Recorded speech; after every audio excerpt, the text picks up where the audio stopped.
Muito bom dia. Obrigado Bom pela dia. participação. Eu queria só falar um pouco agora também um pouco de política. A gente já conversou um pouco disso aqui ao longo dessa semana, as últimas semanas.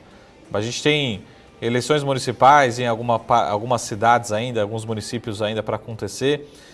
Enfim, olhar um pouco para essa agenda política. Muita gente falando assim, a agenda política ela só começa depois das eleições municipais. A gente tem muita coisa que já deveria estar pronto e a gente nem fez ainda, né?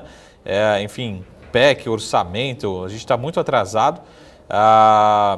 Será que dá tempo? Será que realmente vão trabalhar no final do ano, né? Desistir das festas aí de final de ano, enfim. Você não traz uma preocupação adicional em termos de agenda? Porque assim, se a gente não está conseguindo não ter tempo suficiente nem para fazer o básico, né? Imagina, será que a gente tem realmente espaço, agenda para realmente implementar reformas, né, estruturais, enfim, nesse sentido? A minha preocupação é mais em relação à agenda, porque quanto mais, imagina que fala assim, tá bom, Marco, mas a gente tem um espaço ali para agosto, setembro do ano que vem. Aí a gente já está falando de eleições de 2022, enfim. Como é que é a sua preocupação em relação a esse curto espaço de tempo, que a gente está falando tanto curto no médio prazo, né?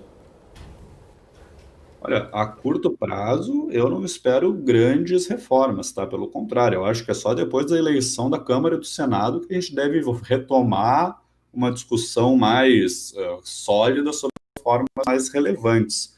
Aqui, esse ano, tem a definição da eleição municipal, que eu acho que barra qualquer medida, inclusive sob extensão ou não de auxílio emergencial, até aprovação de orçamento, que são coisas mais urgentes, digamos, né, que tem que sair mais rápido, só depois da eleição municipal.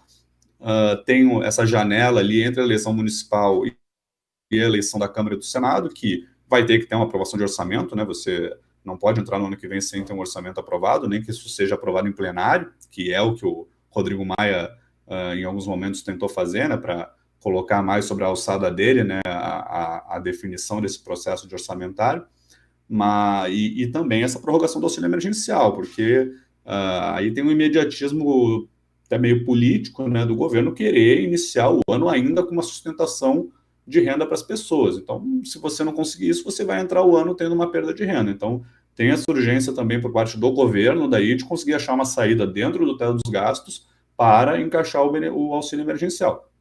Fora isso, eu acho que só depois da eleição da Câmara e do Senado, né? A gente tem uma disputa bem grande acontecendo no Congresso entre núcleos liderados por Arthur Lira e pelo Rodrigo Maia, pela presidência da Câmara, né? O Maia tentando encabeçar o seu sucessor, que está aí Baleia Rossi, Aguinaldo Ribeiro como principais candidatos, o Arthur Lira querendo ser o novo presidente da Câmara, aí defendido pelo governo, apoiado pelo governo, e essa disputa eu acho que vai tomar conta do Congresso. Há uma tentativa por parte do Maia, do governo, de tentar passar pelo menos a PEC emergencial, que é a PEC dos gatilhos do teto dos gastos, né, que fundamenta quais são os gatilhos que vão levar a você ter que entrar em medidas mais severas fiscalmente para não descumprir o teto dos gastos. Isso também é algo super relevante de ser aprovado. O Maia está tentando marcar esse final da gestão dele com a aprovação dessa reforma, mas mesmo ela é difícil, tá? Acho que tem pouco tempo e tem um ambiente político difícil para você conseguir articular o suficiente para aprovar mesmo isso. As outras, administrativa, tributária, isso aí é tudo para depois das eleições da Câmara e do Senado.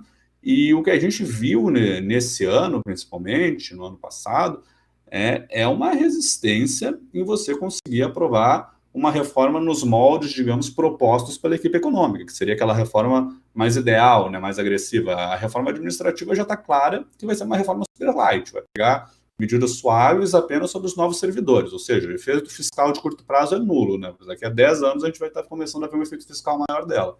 A reforma tributária tem todos esses jogos de interesse, lobismos, etc., que também estão dificultando você ter uma reforma unificada, ampla, que mude a forma como realmente funciona a alocação tributária no Brasil. Então, eu acho que migra mais para o lado de ter uma simetria de risco das reformas serem lights e das reformas acontecerem depois, né, com atrasos, com mais negociação, com mais incertezas.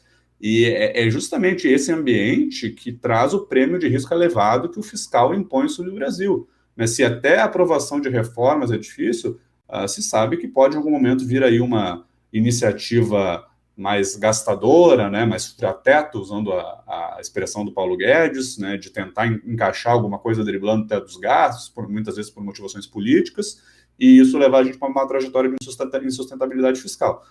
Esse fator faz preço, não é à toa que, por exemplo, a curva de juros precifica um volume bem grande de altas da Selic ano que vem. O principal fator de risco aqui é você ter iniciativas nesse sentido, é você ter um ambiente político que não consegue solidificar o reequilíbrio fiscal e vai para um caminho de insustentabilidade da dívida. E aí, sabendo que há esse risco, né, o mercado opera com um prêmio de risco maior. E isso tem um spillover sobre todos os outros ativos, né? Afeta o nosso câmbio, afeta a bolsa, afeta a aversão a risco em relação a ativos brasileiros. A raiz disso é fiscal.